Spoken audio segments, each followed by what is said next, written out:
When the scientists revealed the lab results, his hands trembled so much he nearly dropped the paper. The discovery on his failing farm wasn't just any wild berry. It contained properties that would revolutionize modern medicine. As tears streamed down his weathered face, he realized his life would never be the same. On a sweltering August morning in Montana, farmer Michael Bennett noticed something peculiar about the wild plants growing in the forgotten corner of his property. They were thriving, despite the devastating drought that had destroyed most of his crops. The berries had a strange, iridescent purple sheen he'd never seen before, and none of the local wildlife seemed to touch them. He stood frozen for several minutes, studying their unusual appearance, his weathered hands hovering over the clusters of fruit that seemed to shimmer in the harsh sunlight. While other farmers in the valley were struggling with failed harvests, these mysterious plants appeared to be completely immune to the harsh conditions. The discovery couldn't have come at a more crucial time. Michael's farm, like many others in the region, was facing its worst drought in decades. The irrigation ponds had dried to muddy puddles and the once fertile soil had cracked under the relentless sun. His main crops, wheat and corn, had withered weeks ago, leaving behind fields of brown, lifeless stalks that rustled sadly in the hot wind. Michael wiped the sweat from his brow and knelt down to examine the plants more closely. The berries grew in tight clusters, each one perfectly formed despite the brutal weather conditions. Their color was unlike anything he'd seen in his 40 years of farming, a deep purple that seemed to shift and change as the morning light played across their surface. Even more strange was the complete absence of bird pecks or animal bites. In his experience, wild berries usually disappeared as soon as they ripened, devoured by the local wildlife. But these remained untouched, as if nature itself was keeping its distance. The plants grew in a scattered pattern along the old stone wall that marked the northern boundary of his property. This section of the farm had been largely ignored for years, too rocky and uneven for traditional farming. The wall itself was a relic from his grandfather's time, built from stones cleared from the fields during the farm's early days. Now, these mysterious plants had somehow taken root in this forgotten corner, defying the drought that was destroying everything else.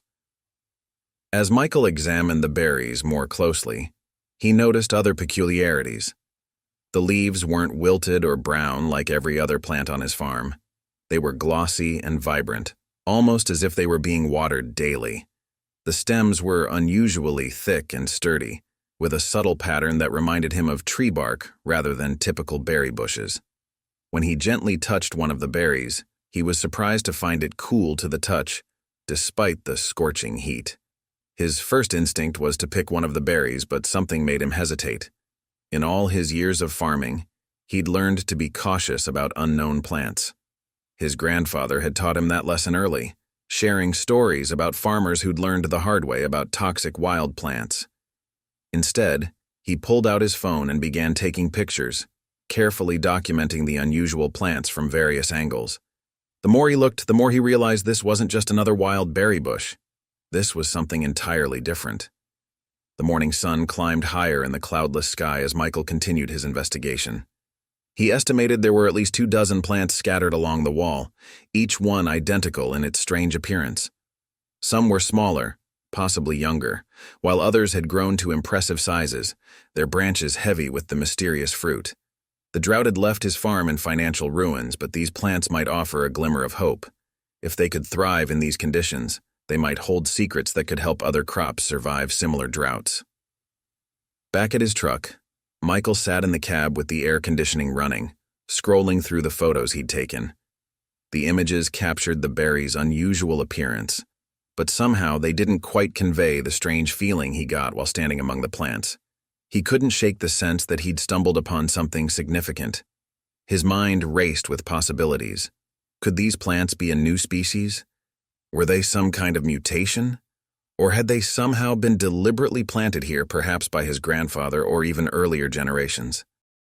Michael had no idea that this bizarre discovery would not only save his struggling farm, but would soon have leading scientists and pharmaceutical companies scrambling to his door. As he drove back to his farmhouse, the image of those shimmering purple berries stayed fixed in his mind. He'd seen plenty of unusual things in his years of farming, But something about these plants felt different. They seemed almost otherworldly in their perfection, thriving in conditions that had destroyed everything else around them.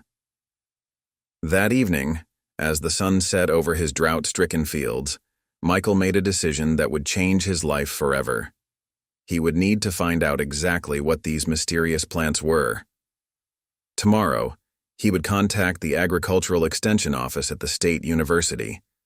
Someone there might be able to identify these strange berries and explain how they could flourish while everything else withered and died. Little did he know, this simple decision would set in motion a chain of events that would not only transform his failing farm, but would send shockwaves through the scientific community and beyond. Michael Bennett's farm had been in his family for 4 generations, passed down from his great-grandfather who had first settled this patch of Montana soil in the late 1800s. The Bennett farm, once known throughout Sweetwater Valley for its abundant harvests and innovative farming practices, now stood as a stark reminder of how quickly fortunes could change in the agricultural world. The last few years had been particularly brutal, with changing weather patterns and mounting debts threatening to end his family's farming legacy. The sprawling 300-acre property had once been the pride of the county, its fields stretching as far as the eye could see, filled with golden wheat and tall cornstalks swaying in the Montana breeze. Michael's grandfather had been known as a pioneer in sustainable farming practices, and his father had expanded the operation to include modern irrigation systems and crop rotation techniques. But now, those same fields lay barren and cracked, victims of the worst drought in living memory.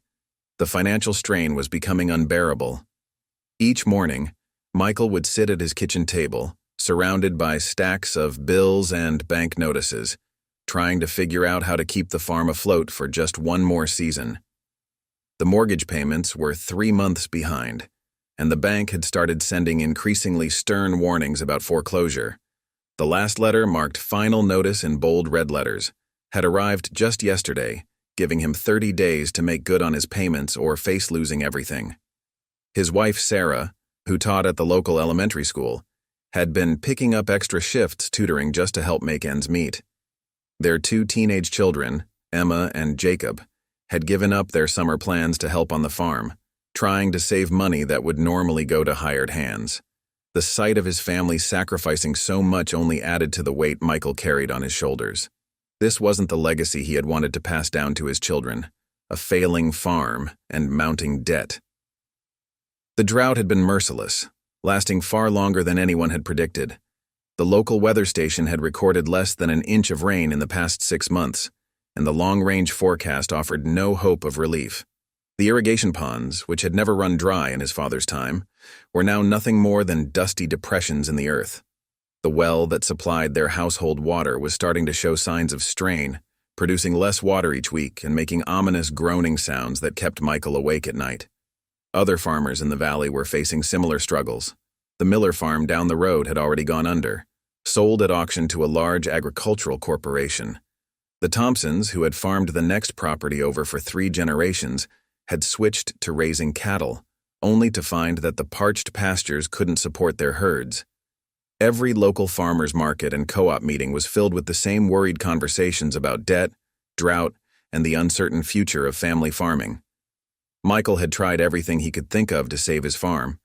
He'd applied for emergency agricultural loans, but his credit was already stretched too thin. He'd investigated drought-resistant crop varieties, but the initial investment required was far beyond his means. He'd even considered selling off parcels of land, but the drought had driven property values so low that he'd need to sell most of the farm just to pay off his existing debts. The technological advances that were supposed to make farming easier and more productive had become another source of financial strain.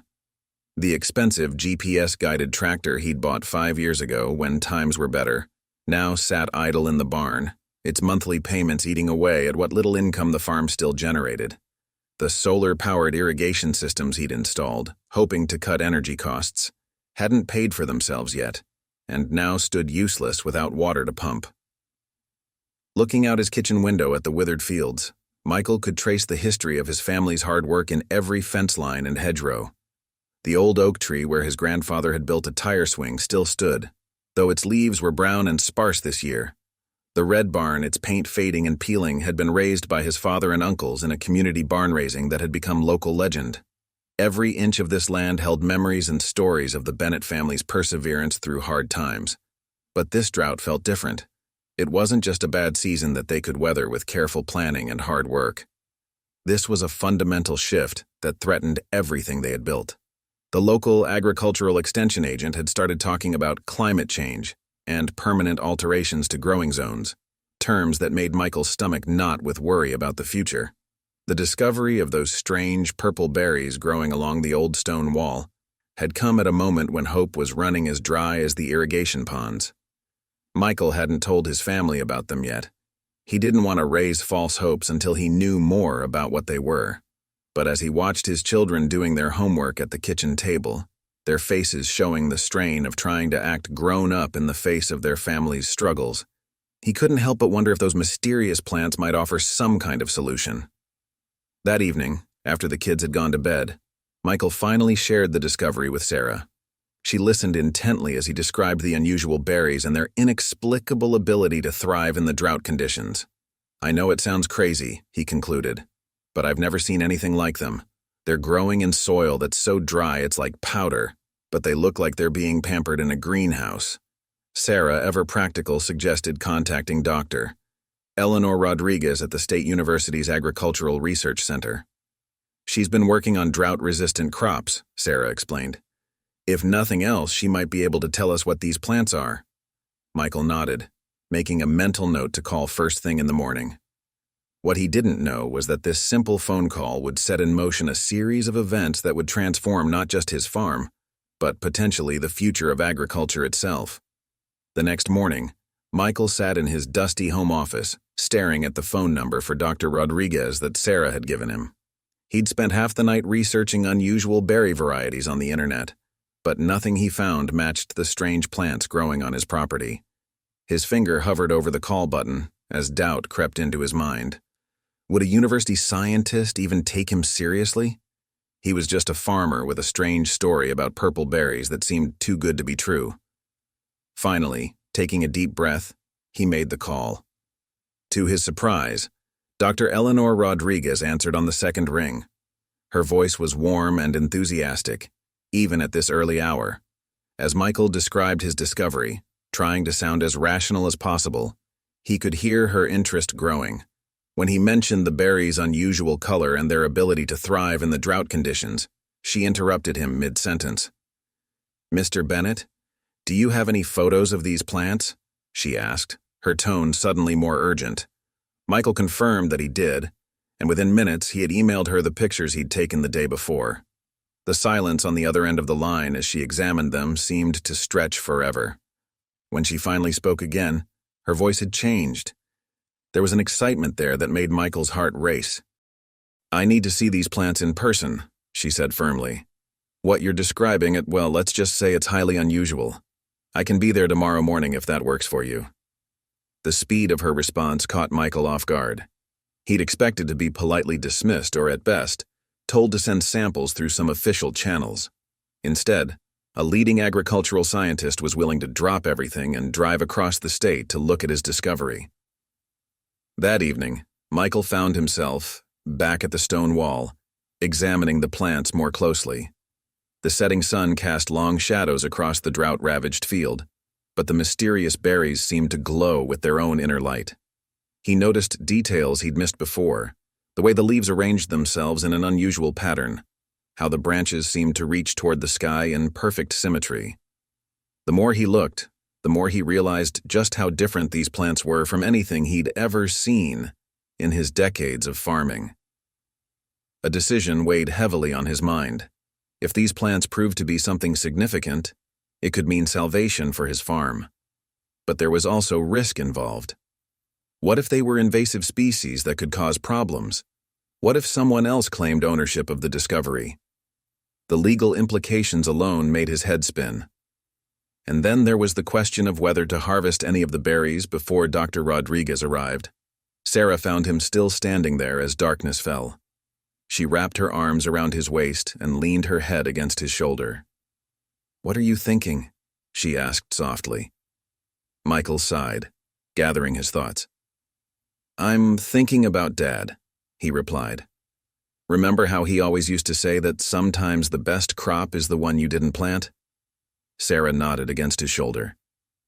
"He also used to say that God works in mysterious ways," she added. "Maybe this is our miracle." That night, Michael couldn't sleep. He tossed and turned, his mind racing with possibilities. The berries could be worthless, just some odd mutation that meant nothing. But they could also be something important, something that could save not just his farm, but maybe help other farmers dealing with drought conditions. The weight of the decision pressed down on him. How much should he hope? How much should he risk?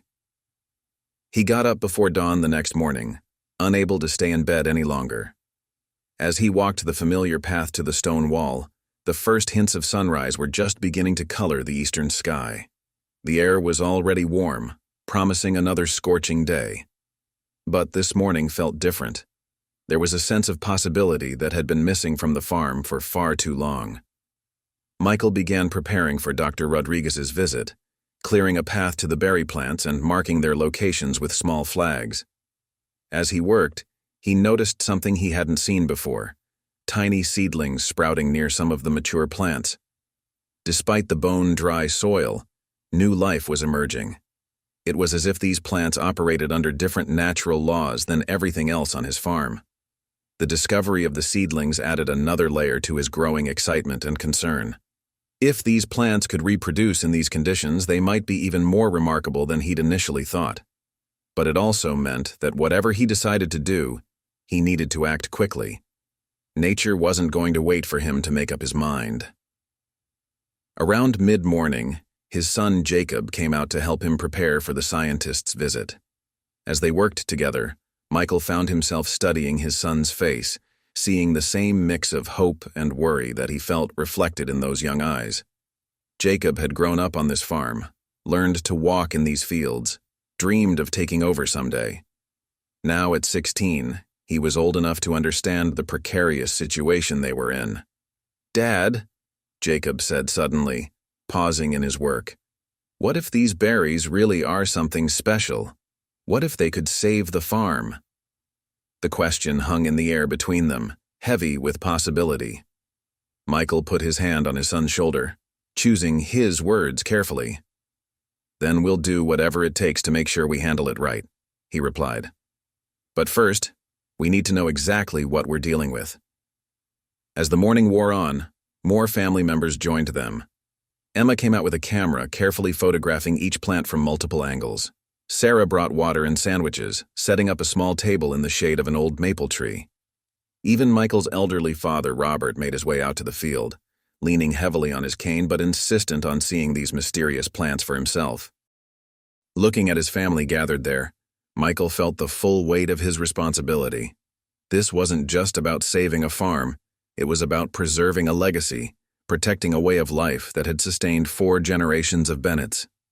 Whatever these berries turned out to be, he knew he had to approach this discovery with both hope and caution. As they waited for Dr. Rodriguez to arrive, Michael made his final decision. He would be completely open with her about everything he'd observed, share all his photos and notes, and follow her guidance on how to proceed. But he would also make sure to protect his family's interests, to ensure that if these plants proved valuable, the Bennett farm would benefit from their discovery. The sound of a car coming up the dusty driveway signaled the moment of truth had arrived. Michael took a deep breath, straightened his shoulders, and prepared to face whatever the day might bring. The next few hours would either confirm his growing hopes or dash them completely. Either way, he knew this was a turning point, not just for his farm, but possibly for agriculture as a whole. Dr. Eleanor Rodriguez turned out to be younger than Michael had expected, probably in her mid-30s with an intense focus that became apparent as soon as she laid eyes on the mysterious berry plants. She moved methodically along the stone wall, photographing, measuring, and taking detailed notes on her tablet. Her initial excitement had given way to professional concentration, but Michael could still see her hands trembling slightly as she worked, a sign that told him this discovery might be even more significant than he'd imagined. "These are unlike anything I've ever seen," she finally announced, carefully taking samples of leaves, stems, and soil from around the plants. She worked with practiced precision, sealing each specimen in separate sterile containers. "The cellular structure of the leaves alone," she muttered, peering through a portable microscope she'd brought. "This shouldn't be possible in these conditions." What followed was a blur of activity that would stretch into weeks of anxious waiting. Dr. Rodriguez arranged for a team of botanists, geneticists, and agricultural specialists to visit the farm. Each new expert arrived with more sophisticated equipment, taking more samples, running more tests. The forgotten corner of Michael's farm had become a hub of scientific activity, with researchers setting up temporary monitoring stations to record everything from soil moisture levels to the plant's photosynthetic rates. The waiting was the hardest part. Every morning, Michael would wake up early and check his email, hoping for news from the university labs. The preliminary results were promising but inconclusive. The berries exhibited properties that defied conventional botanical understanding. They seemed to be creating their own microclimate, somehow extracting moisture from the air in ways that shouldn't be possible. But the researchers insisted on running more tests, being absolutely certain before making any definitive statements. During this time, Michael struggled to keep the discovery under wraps. Word had begun to spread through the farming community that something was happening at the Bennett place. The steady stream of university vehicles and equipment hadn't gone unnoticed in their small community. Sarah fielded curious phone calls from neighbors, while Emma and Jacob deflected questions at school about the unusual activity on their farm. The family had agreed to keep the details secret until they understood exactly what they were dealing with. Dr. Rodriguez had warned them about the importance of protecting their discovery. "If these plants are what I think they are," she'd said, "they could be incredibly valuable. We need to make sure everything is properly documented and legally protected before going public." The stress of waiting began to take its toll. Michael found himself making countless trips to check on the plants, watching for any changes. He'd installed security cameras at Sarah's insistence, worried that curiosity might lead someone to investigate too closely. The weight of the secret, combined with the continuing drought and financial pressure, made each day feel like an eternity. One particularly difficult morning, Michael found himself sitting with his father on the old porch swing, watching the sun rise over their parched fields. "You remember that summer back in '82? Robert asked suddenly. "When we thought we'd lose everything to that blight?" Michael nodded, remembering how the wheat had started dying seemingly overnight. "We waited 6 weeks for those university folks to figure out what was killing our crops," Robert continued. "Felt like 6 years, but we held on, and in the end, we came out stronger." The parallel wasn't lost on Michael. Just like then, they were at the mercy of time and scientific process. But unlike that summer of '82, there was hope mixed with the anxiety. The mysterious berries weren't dying. They were thriving, continuing to produce fruit, even as the drought intensified. New seedlings continued to appear, defying the harsh conditions that had destroyed every other crop on the farm. Dr. Rodriguez called every few days with updates, each one adding another piece to the puzzle.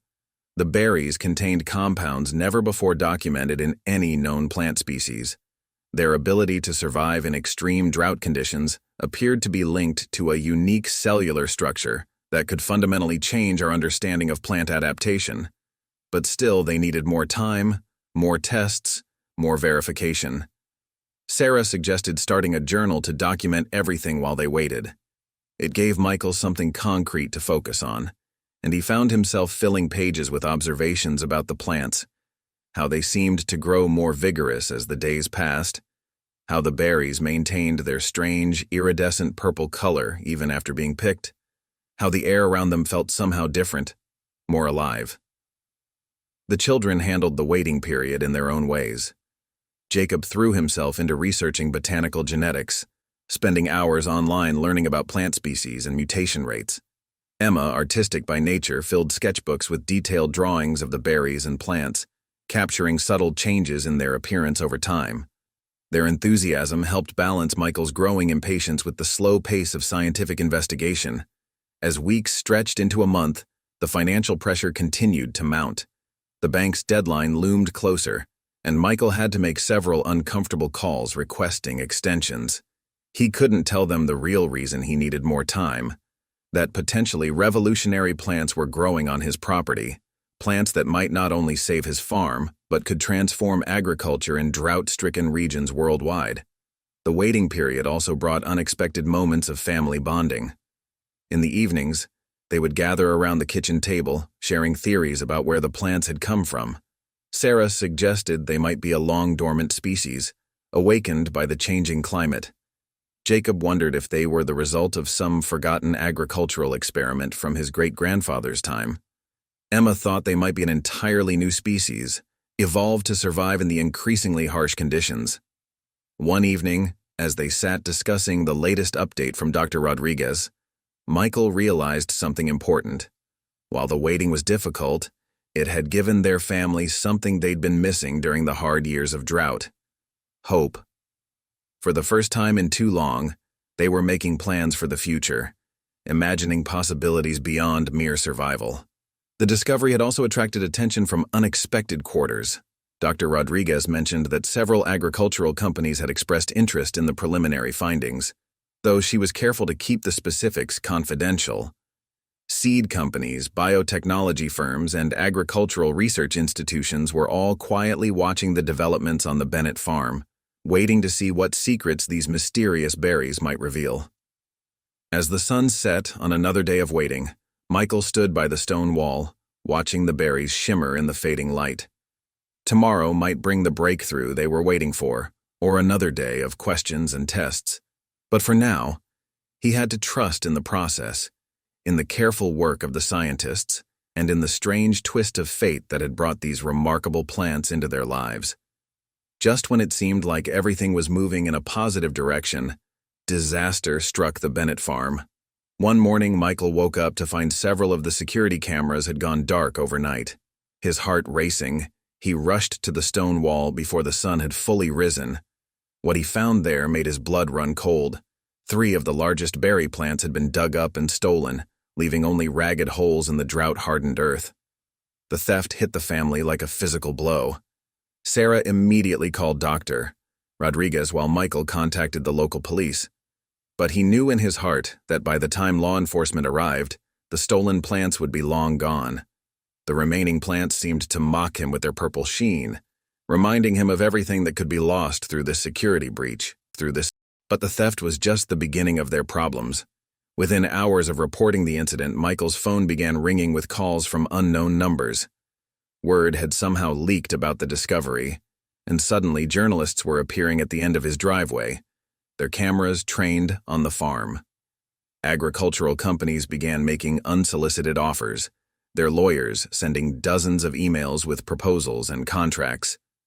The quiet, scientific investigation had erupted into a media circus.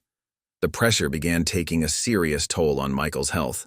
The stress of protecting the remaining plants, dealing with the media attention, and still trying to maintain some semblance of normal farm operations left him exhausted. He stopped sleeping properly, spending nights patrolling the property with a flashlight, jumping at every sound. Dark circles formed under his eyes, and his hands developed a slight tremor that wouldn't go away. Dr. Rodriguez arrived the day after the theft, her face grave as she surveyed the damage. "This complicates everything," she said, running her hands through her hair in frustration. "We need to move the remaining plants to a secure facility. We can't risk losing any more specimens." The thought of giving up the plants, even temporarily, made Michael's stomach churn. They were his only hope of saving the farm, and now he was being asked to let them go.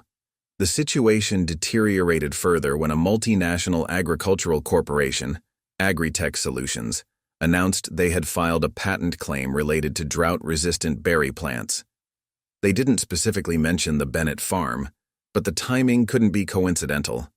The stolen plants had obviously found their way into corporate hands, and now a legal battle loomed on the horizon. Sarah found Michael sitting in the cab of his truck that evening, staring blankly at the financial papers spread across the dashboard. The bank's final notice had arrived that morning, lost in the shuffle of the day's chaos. They had less than a week to make a payment they couldn't afford, and now their miracle discovery was slipping through their fingers. "We need to make a decision," Sarah said softly, climbing into the passenger seat. "Dr. Rodriguez says if we don't move the plant soon, we risk losing everything. The university's lawyers think they can fight the patent claim, but only if we act quickly." Michael nodded numbly, knowing she was right, but unable to shake the feeling that they were losing control of their own destiny. The children were taking the crisis hard in their own ways.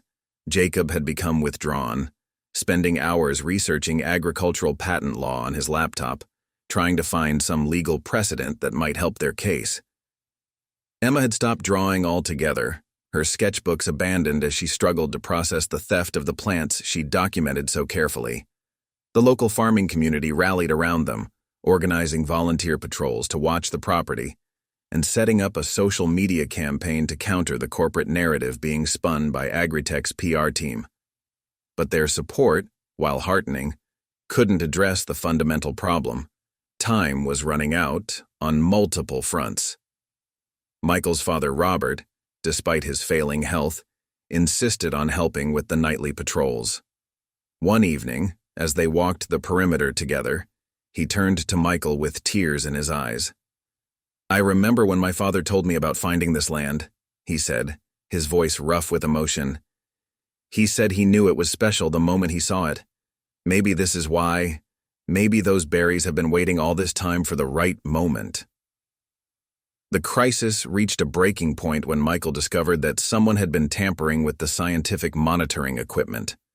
The data logs showed gaps and inconsistencies, potentially compromising weeks of careful research.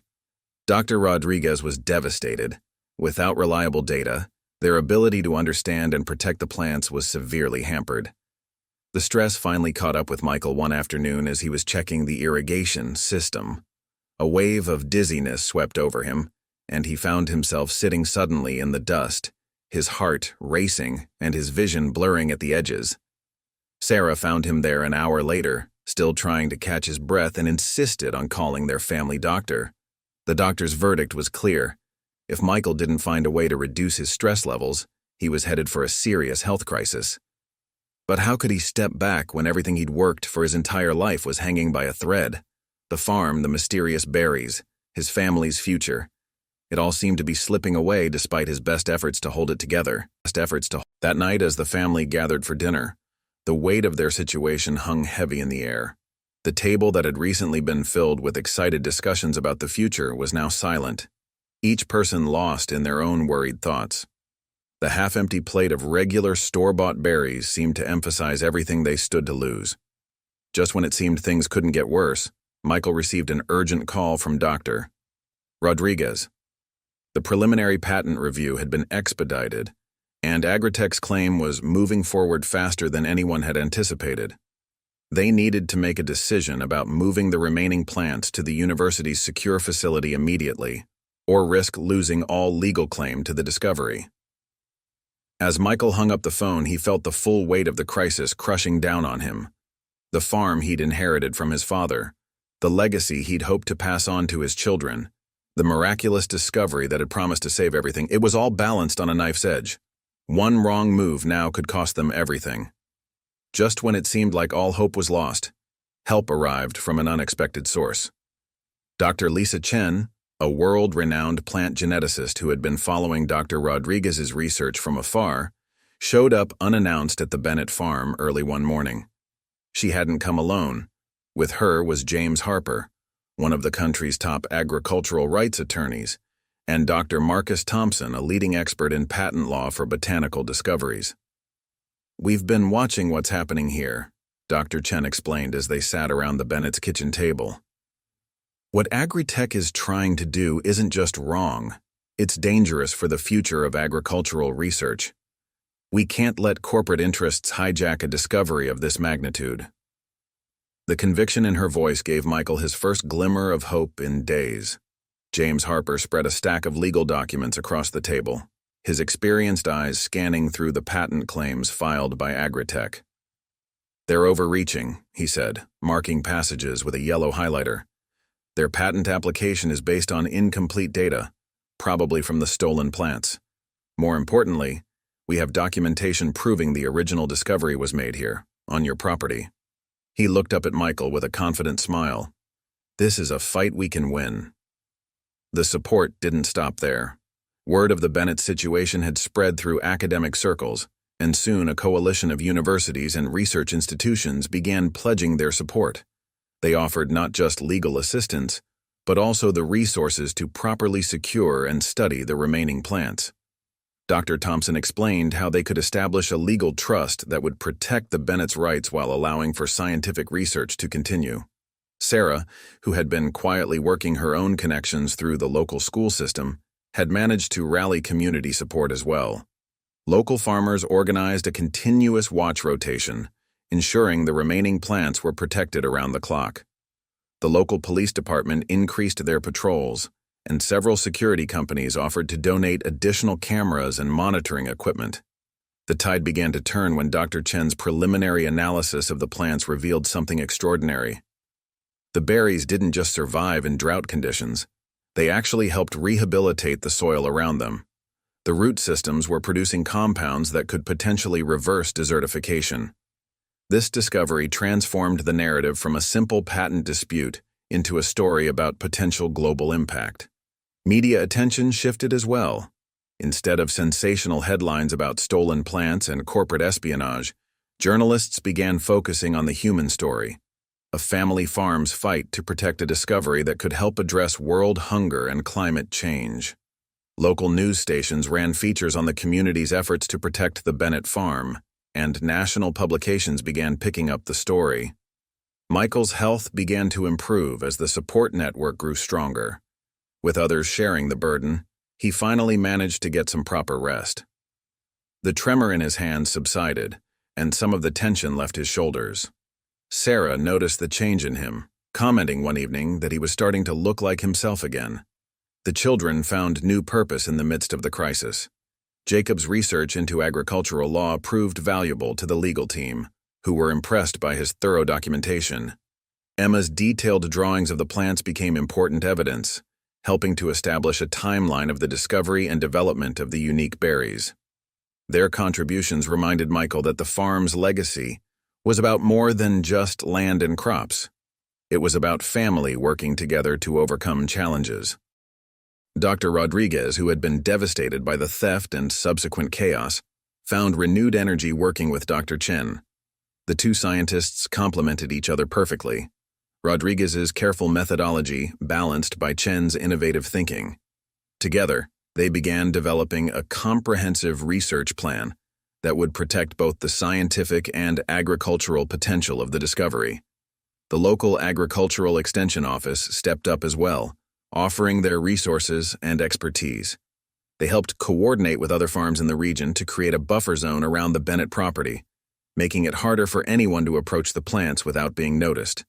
The extension agent, Tom Wilson, also helped arrange for emergency funding to keep the farm operating during the legal battle. Perhaps most surprisingly, several smaller agricultural companies reached out to offer their support. Unlike Agritech's aggressive approach, these companies proposed collaborative research agreements that would respect the Bennett's rights while helping to develop the berry's potential. Their offers provided a stark contrast to Agritech's attempted hostile takeover. Robert Bennett, watching all this unfold from his favorite chair on the porch, reminded Michael of an old saying, "Sometimes it takes a storm to show you who your real friends are." The crisis had revealed just how many people were willing to stand up for what was right, even in the face of corporate pressure. One particular evening stood out in Michael's memory. The kitchen was full of people, scientists, lawyers, and neighbors all working together. Dr. Chen was explaining something about genetic markers while James Harper drafted legal documents. Sarah was coordinating with the community watch schedule, and the kids were helping Dr. Rodriguez organize research data. The scene struck Michael as a perfect example of how crisis could bring out the best in people. The support extended beyond just professional help.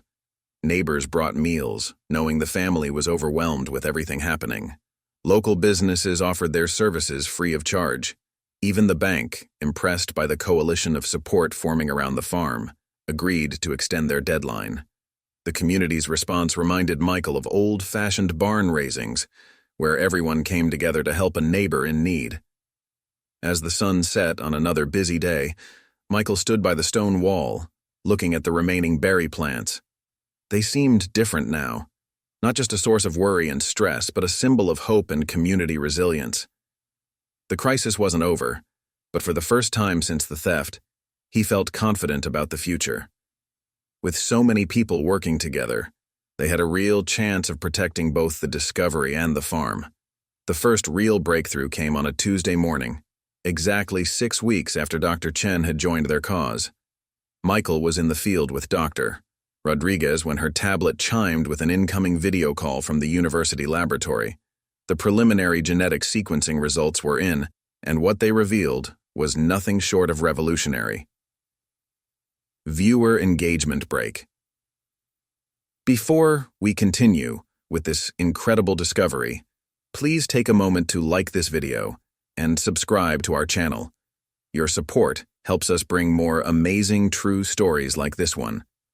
Thank you for being part of our community. The berry plant's DNA structure contained previously unknown sequences that allowed them to create their own microclimate. The genetic code showed markers of extreme adaptation, unlike anything previously documented in the plant kingdom. What made the discovery even more remarkable was that these adaptations appeared to be naturally occurring rather than the result of genetic modification. This is why Agritech's patent claim won't hold up, Dr. Chen explained, her face animated on the video call. These plants represent an entirely new species.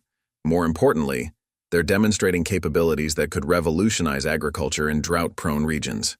She held up a sheet of preliminary data that showed how the plants were actually enriching the soil around them, reversing years of drought damage.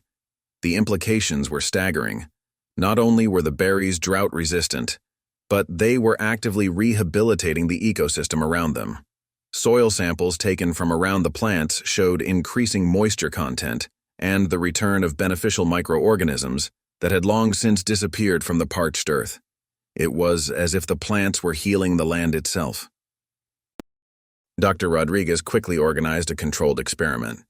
They carefully transplanted several seedlings to different locations around the farm, making sure to document every step of the process. Within weeks, the same pattern emerged. Wherever the berry plants grew, the soil began to show signs of recovery. Even more remarkably, other plants in the vicinity started to show improved growth and resistance to the drought conditions. The success brought a new wave of energy to the Bennett farm. The legal team, led by James Harper, used the scientific findings to strengthen their position against Agritech's patent claim. They filed their own patents, backed by Dr.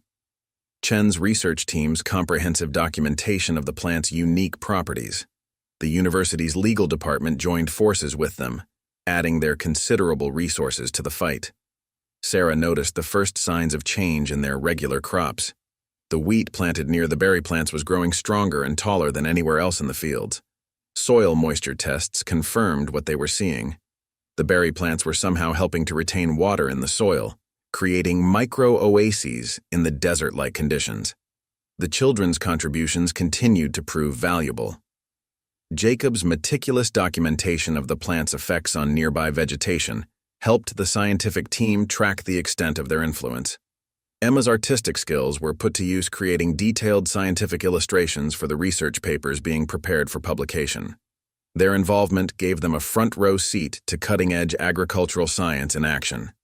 Local farmers who had been skeptical at first began to take notice. The contrast between the areas around the berry plants and the rest of the drought-stricken valley was becoming impossible to ignore. When the first soil recovery data was shared at the county agricultural meeting, the room erupted in excited discussion. Farmers who had been fighting a losing battle against the drought suddenly saw a glimmer of hope. Michael found himself working closely with Dr. Rodriguez and Dr. Chen, learning about the scientific aspects of their discovery. His years of farming experience proved invaluable as they worked to understand how the plants might be successfully cultivated on a larger scale. His practical knowledge complemented their scientific expertise, creating a powerful collaboration. The media attention shifted dramatically as the first peer-reviewed papers about the discovery were prepared for publication.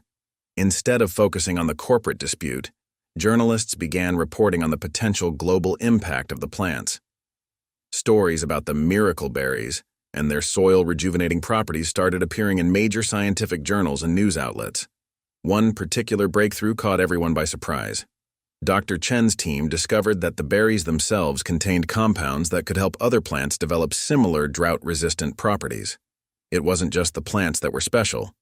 Their fruit had the potential to help transform agriculture in arid regions around the world. This discovery led to the first real vindication of Michael's decision to protect and study the plants.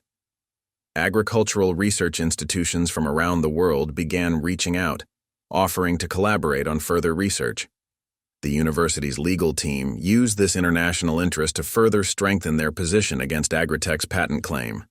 Robert Bennett, watching all this unfold from his usual spot on the porch, reminded Michael of something his grandfather used to say: "The land always provides what we need.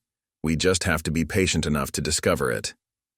Those words seemed particularly prophetic now, as they watched their once-failing farm become the center of a potential agricultural revolution. The initial success brought both excitement and new responsibilities. Michael and Sarah found themselves in meetings with university administrators, agricultural experts, and research teams, all working to develop a plan for studying and potentially distributing the berry plants in a controlled and ethical manner. Their kitchen table, once covered with overdue bills, was now spread with research papers and development proposals. As the first phase of scientific validation came to a close, Michael stood in his fields at sunset, watching the berry plants shimmer in the evening light. The dried, cracked earth around them was showing signs of life: small green shoots pushing through the soil, insects returning to the rejuvenated ground, even birds starting to nest in the nearby trees. It was more than just the survival of his farm at stake now. They were part of something that could help farmers worldwide. The moment of ultimate validation came when the International Agricultural Research Institute, IARI, sent their top assessment team to the Bennett farm.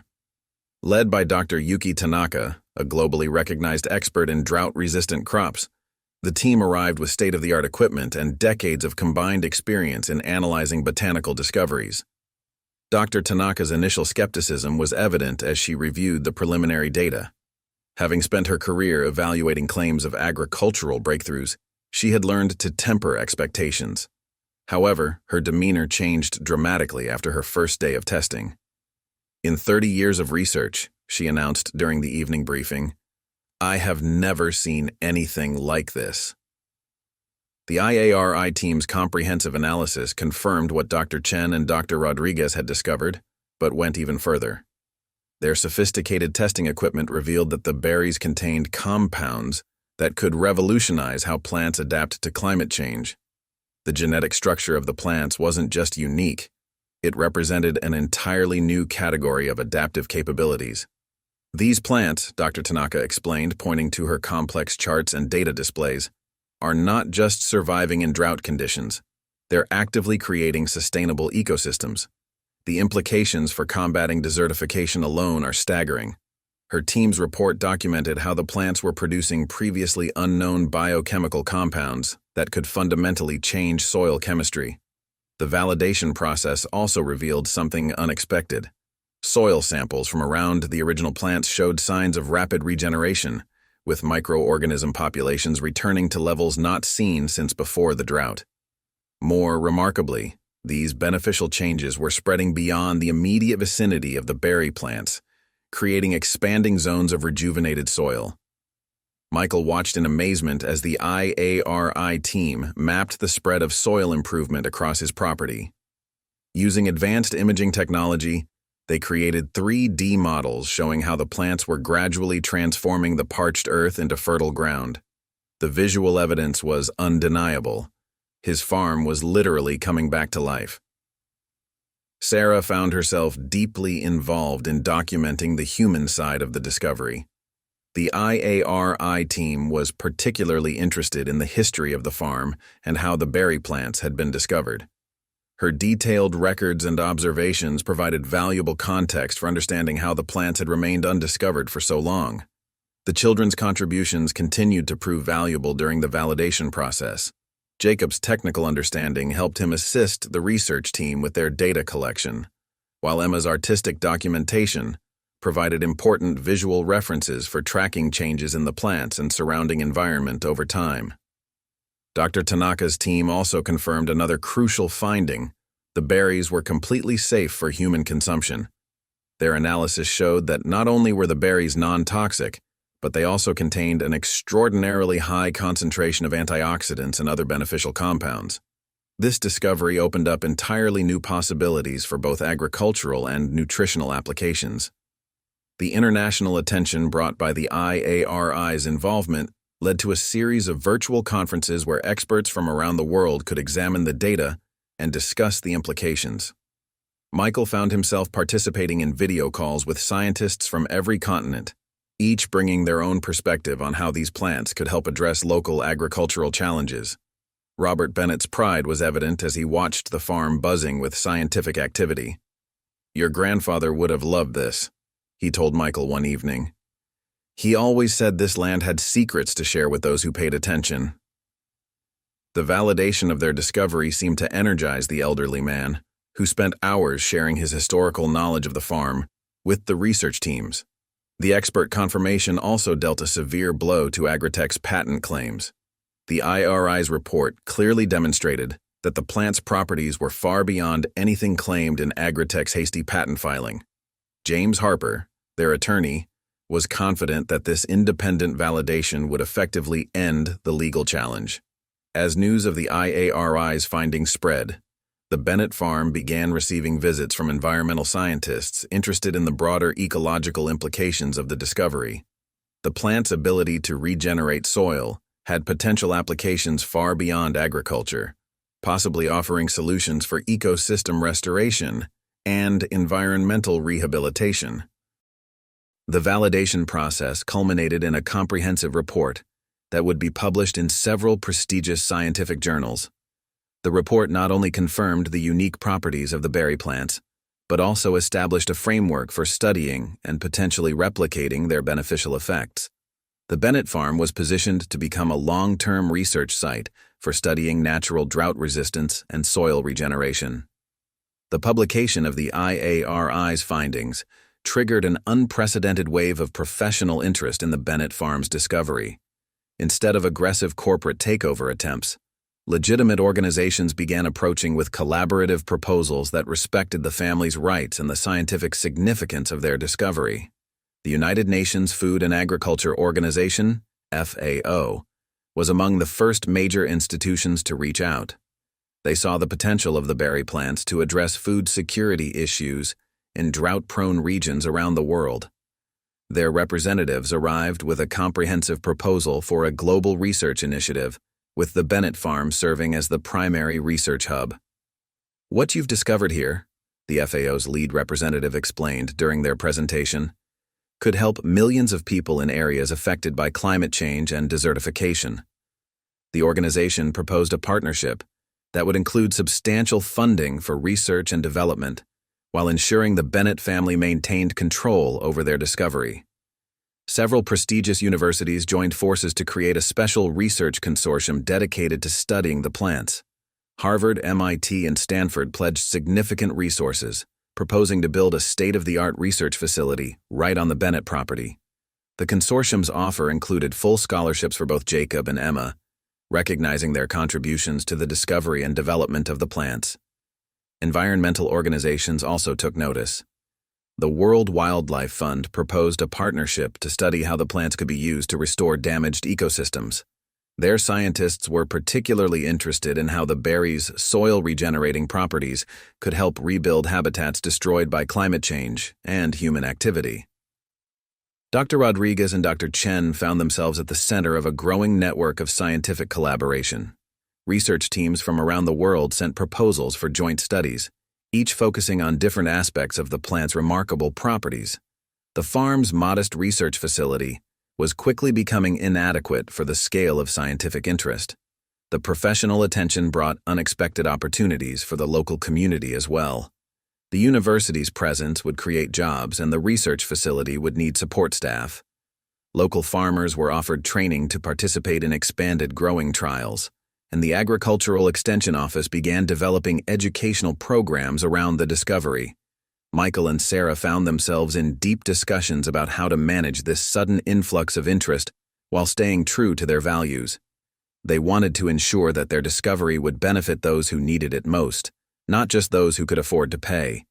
The FAO's proposal particularly appealed to them because of its focus on helping small farmers in developing nations. Robert Bennett's experience proved invaluable during these negotiations. His years of farming wisdom helped ground the scientific discussions in practical reality. "We need to think about the real farmers who will be using this," he often reminded the various teams of experts. "It has to work in the field, not just in the laboratory." The investment proposals that arrived were staggering. Ethical investment firms, impressed by the potential global impact of the discovery, offered funding packages that would not only secure the farm's future, but also enable the development of a comprehensive research and distribution program. Unlike Agritech's aggressive approach, these investors emphasized sustainable development and equitable access. International agricultural organizations began developing plans for controlled trials in different climate zones. The berry plant's potential to combat desertification attracted particular interest from countries struggling with advancing desert regions. Delegations from Africa, the Middle East, and Asia visited the farm, each hoping to establish partnership agreements. The professional interest extended beyond agriculture. Biotechnology companies saw potential applications in medicine and environmental restoration. Pharmaceutical researchers were intrigued by the unique compounds found in the berries, believing they might have applications in developing new treatments for various conditions. Environmental engineering firms proposed projects to study how the plant's soil-regenerating properties could be applied to land reclamation projects. Their ideas ranged from restoring abandoned mining sites to rehabilitating areas destroyed by natural disasters. The possibilities seemed to multiply with each new proposal. As the professional interest grew, Michael insisted on maintaining their connection to the local farming community. He worked with the Agricultural Extension Office to ensure that local farmers would be among the first to benefit from any developments. Training programs were established to teach sustainable growing methods that could be enhanced by the berry plant's properties. As the Bennett family adjusted to their new reality as stewards of a revolutionary agricultural discovery, an unexpected development emerged that would exceed even their wildest dreams. During routine genetic testing of new plant samples, Dr. Chen's team discovered something extraordinary. Some of the berry plants had begun to naturally hybridize with nearby crops, passing on their drought-resistant properties. "This is unprecedented," Dr. Chen announced, her voice trembling with excitement as she shared the findings. "The plants aren't just surviving drought conditions, they're teaching other plants how to do it too." The discovery suggested that the berry's adaptive capabilities could potentially be transferred to traditional food crops, multiplying their impact on global agriculture. In a moment that brought Michael to tears, the first hybrid wheat crops began showing signs of the same resilience as the berry plants. Fields that had been barren for years were now sprouting with robust, drought-resistant grain. The sight of golden wheat swaying in the hot wind, thriving despite the continuing drought, was more beautiful to him than any scientific validation. The global impact was immediate and far-reaching. The United Nations fast-tracked a program to distribute the hybrid seeds to drought-stricken regions around the world. The Bennett farm became the centerpiece of an international effort to combat food insecurity and environmental degradation. What had started as a mysterious discovery along an old stone wall was now offering hope to millions. Sarah found herself leading educational programs, sharing their story with farmers from around the world who came to learn about the discovery. The local school district developed a special agricultural science curriculum based on their experience, inspiring a new generation of students to explore the mysteries of the natural world. The success transformed the entire valley. Other farms began to recover as the soil-regenerating properties spread through the groundwater system. The community that had rallied around them in their time of crisis now shared in their triumph. The Bennett farm became a symbol of hope and resilience, proving that even in the darkest times, extraordinary possibilities could take root. Jacob and Emma both chose to pursue careers in agricultural science, inspired by their experience with the discovery. The scholarships they received from the research consortium would ensure they could continue their family's legacy while pushing the boundaries of scientific understanding. Robert Bennett lived to see his family's farm become a beacon of hope for agricultural communities worldwide. "Your grandfather was right, Atur," he told Michael one evening, watching the sun set over fields that were green again for the first time in years. This land was meant for something special. Agritech eventually withdrew their patent claim entirely, and instead proposed a collaborative research project that would help distribute the benefits of the discovery more widely. The corporate giant's change of heart demonstrated how the Bennett's commitment to ethical stewardship had transformed not just their land, but the approach to agricultural innovation itself. The story of the Bennett farm and its miraculous berries became a testament to the power of hope, perseverance, and the mysterious ways in which nature can surprise us. Michael often found himself standing by the old stone wall where it all began, marveling at how a discovery in the most overlooked corner of his farm had changed the world. Did you enjoy this incredible true story? How has nature surprised you in unexpected ways? Share your thoughts in the comments below, and don't forget to like and subscribe for more amazing stories like this one. Sometimes the most extraordinary discoveries happen in the most ordinary places. Remember, even in our darkest moments, hope can take root and grow into something miraculous. The Bennett family's story reminds us that with patience, persistence, and the support of our community, we can overcome any challenge. Thank you for watching, and we'll see you in the next video.